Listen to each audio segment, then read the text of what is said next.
আমার সেই গল্পটা এখনো শেষ হয়নি, শোনো। পাহাড়টা আগেই বলেছি ভালোবেসেছিল মেঘকে, আর মেঘ কিভাবে শুকনো খটখটে পাহাড়টাকে বানিয়ে তুলেছিল ২৬ বছরের ছোকরা, সে তো আগেই শুনেছ। সেদিন ছিল পাহাড়টার জন্মদিন। পাহাড় মেঘকে বললে, আজ তুমি লাল শাড়ি পরে আসবে। মেঘ পাহাড়কে বললে, আজ তোমাকে স্নান করিয়ে দেব চন্দন জলে।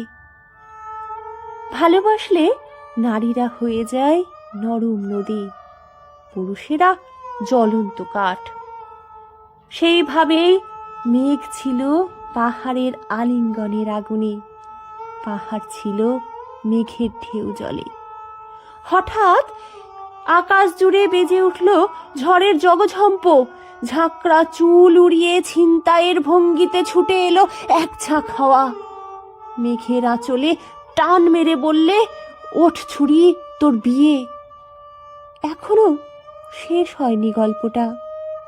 বজ্রের সঙ্গে মেঘের বিয়েটা হয়ে গেল ঠিকই, কিন্তু পাহাড়কে সে কোনো দিন ভুলতে পারল না। বিশ্বাস না হয় তো চিরে দেখতে পারো পাহাড়টার হাড় পাঁজর, ভিতরে থই থই করছে শত ঝর্ণার জল।